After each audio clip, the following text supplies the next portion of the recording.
Samantala, si Jules naman ay bumisita sa Boracay. Ano kanya ang ginawa dito? No? Ano kaya ginawa ni Jules? Halika, Jules, dito ka. Jules! Anong ginawa mo sa Boracay? Sinilip yung Apex, pati siyempre yung magandang beachfront, napakalinis. Wow! Kayo ha, hindi nyo ako sinama. Sasama mo kami ni Charmaine ulit pagbisita sa Boracay.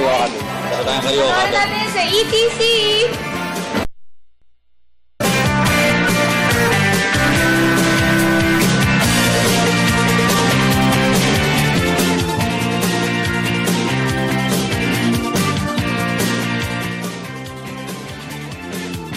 Good morning mga boss and welcome sa isa sa pinakasikat na isla sa buong mundo, ang Boracay. Narito nga sa likuran ko ang isa sa mga landmarks dito sa isla, ang kanilang grotto. Kaya naman ngayong araw, samahan ninyo kami dahil mas aalamin natin ng mas malalim pa kung bakit nga ba sobrang sikat ng Boracay sa buong mundo. Kaya samahan ninyo ako. Dahil sa pino at hangin, isa ang Boracay sa pinaka-dinarayong tourist destinations dito sa bansa. Hindi lang na mga lokal kundi maging na mga banyagang turista. Kasabay ng paglipas ng panahon ay ang pagbabago sa isla. Ilan na dyan ang pag-usbong ng mga infrastruktura. Well, before, definitely it was very simple. So most of the construction were mga pawid, gano'n, mga native materials. Eventually, through the years, nag-spring up more than 300 hotels. So, definitely there were a lot of changes. But at the same time, the community governments working together to make it more sustainable in terms of utilities, like electricity, water. Tapos also to keep up with the needs ng tourists. So, I think nag-meet naman yung demand at supply naman. When I first arrived in the island, I was 3 years old. So, una kong ginawa, tumalon ako sa bangka. Tapos, pwede kasing dyan mismo yung tumalon ako sa bangka, kinain ko yung sand. Kala ko pulveron. So, so I think that same magical feeling when you see the island. Clear water and the beautiful sand. It's really white and powder-like. I think that same magic is still very much seen today. So I would say that even if there had been development, I never tire going to the beach. Definitely in terms of jobs, Boracay is a highly tourism-led economy. So the jobs that it generated, not just for the Boracaynons, but also for the nearby, for the region, definitely it helped the island. It helped generate not only jobs but other opportunities in terms of other businesses. Let's talk about the locals. Kamusta na po ba estado nila since then up until now? Kamusta yung pagtulong ng government sa kanila, even the tourists? Yeah, 3 years ago, it became a national concern when the death of their youth leader, Dexter, when he died, when he was killed, it raised awareness on the indigenous group of the island. And I think it was a positive outcome of a really terrible event. What afterwards was there was increased knowledge to the plight of the Atis, which has been 3 decades already. The kids are being more empowered to really speak their mind and to pursue education, something that will really help them in the long run. So I think with the CAD2 Certificate of Ancestral Domain title that they've been given, the land that they have, they're more confident to really get what's theirs, rightfully theirs, and I have very high respect for them as a people.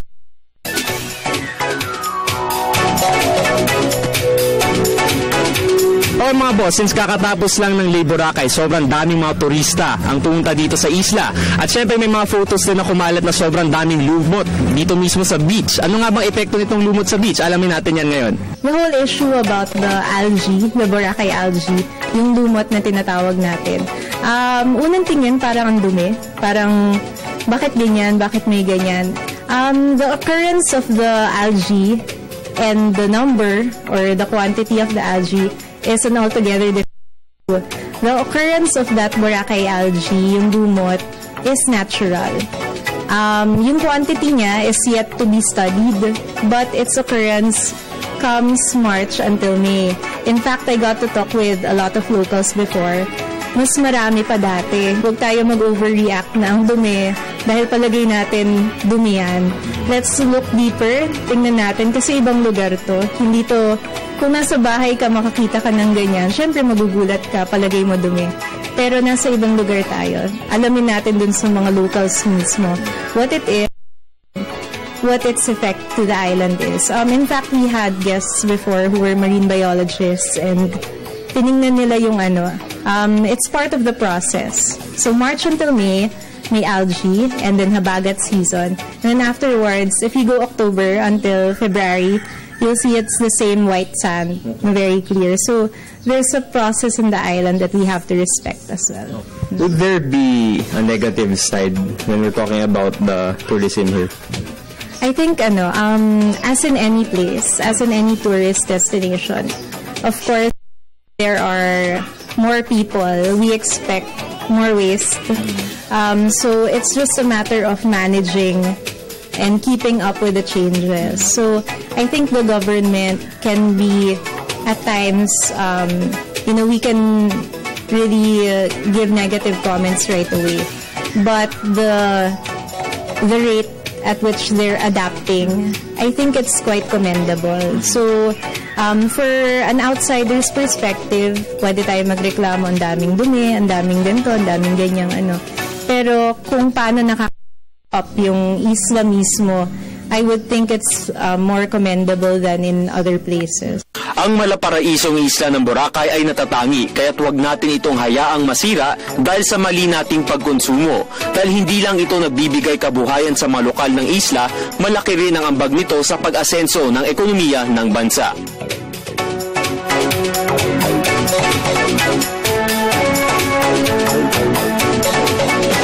Napakaganda talaga ng Boracay. Isa talaga sa mga tourist spot dito sa ating Dapat makaulit tayo. Dami nating natutunan like yung sa lumot. Yung sa lumot, mga algae natural occurrence na sa during March to May. So at March least, to May. So after that, pwede nang... pwedeng... Yun ang dahilan kaya nagkakaroon ng ganong kagandang sand ang Boracay. Yes, partly. So hindi dapat matakot yung mga maliligo. Hindi. Part lang sa natural occurrence ng dagat. Okay, asan na ba yung titikman natin? Carby! Carby! We're all very excited! Yay! Ayan na! Tikiman tayo! Wow! Carioca! Saan nga gawa? Favorite ko ito ng bata ako. Ako din eh. Galapong. Favorite ko yung mga stickies. Saktong-sakto to sa opening ng classes. Tiyak na marami na mabibili ng That's mga right. Summer, din to. Favorite merienda din to. Ito, merong greet. Belated happy birthday, Jaime Palilio and Victor de Asis. Siyempre, favorite ko yan si Victor. Jaime Palilio. Ay, si Victor ba yan? Yes. Victor! Palileo. Jaime Palileo. Pero si Vic yan. Best friend ko yan si Victor. Dito sa PTV. Kirby. Ang galing. Alam mo, perfecto kung gusto mo mag-business, pwedeng-pwede to. Kasi nabanggit niya kanina, di ba? Isang luto lang, ilang pieces, 50 pieces kagad. Isang buong barangay na. Alam mo, sino ba my favorite no? Yung pinsan ko na Stella. Hi, Asel! Hi, Asel. Gawin yung segue. Kainin mo na. Nahihiya si Audrey kasi sinabi ko na paborito niya ito. Nga. Grabe, Audrey. Ayaw mo tumikim? Ikaw, yung luto mo, tikman mo. And Tito Teddy Urbino, happy viewing. Laging nanunood sa atin yan. Alright, yan po nagtatapos ng isang oras sa ating pagsasama na puno-puno ng balitan at impormasyon. Magsama-sama po tayo muli bukas, same time, same channel. Maraming salamat. Ako po si Diane Medina. Gawing makabuluhan ng inyong araw. Ako naman po si Audrey Goroseta. At ako naman po si Carla Paderda. Sana'y nag-enjoy kayo sa isang oras nating pagsasama. Maraming salamat mga boss. Kaya sama-sama pa rin tayo bukas sa parehong oras. At syempre, kasama pa rin natin si... Ako naman ang cooking master boss mo today, si Carby Salvador po.